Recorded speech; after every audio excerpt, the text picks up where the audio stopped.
కేటీఆర్ గారికి 160 సిఆర్పిసి నోటీసునిచ్చారు. రేపు 11 గంటలకి సిట్ ముందు హాజరు కావాలనేది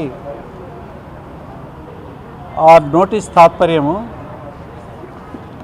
కనీసము 24 గంటలు కూడా సమయం ఇవ్వకుండా ఈ 2 సంవత్సరాల క్రితం నమోదైన కేసులో అత్యవసర నోటీసులు ఇవ్వడం అనేది ఇది పద్ధతి కాదు.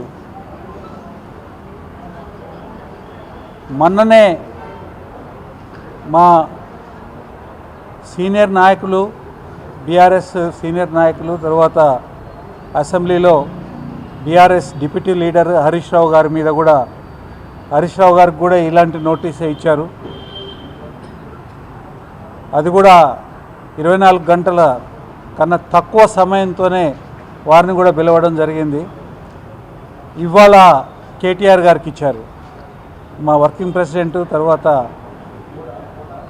మాజీ మంత్రి వారికి ఈ నోటీస్ ఇవ్వడం ప్రభుత్వం కాంగ్రెస్ పార్టీ చేస్తున్న అక్రమార్కమైన పద్ధతులు ఏవైతే జరుగుతున్నాయో వాటిని ఎదిరించి, వాటిని ప్రశ్నించినందుకు గాను ఇవాళ కాంగ్రెస్ ప్రభుత్వం ఈ నోటీసులు ఇచ్చి ఒకదాని తర్వాత ఒకటి ఇచ్చి హెరాస్ చేయాలనని ఉద్దేశంతో ఇస్తున్నారని మాకు అనిపిస్తూ ఉంది. అయినా కానీ ఈ నోటీస్కి స్పందించి రేపు 11 గంటలకి నోటీసులో తెలియజేసిన సమయం అది, సిట్ ముందు కేటీఆర్ గారు హాజరవుతారు. ఆ మేరకి వారు మీకు ఇన్ఫార్మ్ చేయమని చెప్పడం కూడా జరిగింది. పరిపాలించమని మ్యాండేట్ ఇస్తే కాంగ్రెస్ ప్రభుత్వం పాడు పనులు చేస్తూ ఉంది. మోసం, ప్రజలకి ఇచ్చిన హామీలని అమలు చేయకుండా ఇవాళ ప్రజల దగ్గర నుంచి నిరసన వస్తున్న సందర్భంలో ప్రజల యొక్క దృష్టిని డైవర్ట్ చేయడానికి ఒక సిట్ అని వేసినారు. ఎందుకు సిట్ వేసినారనేది ఇంత మటుకు ఒక కారణం చెప్పలేదు.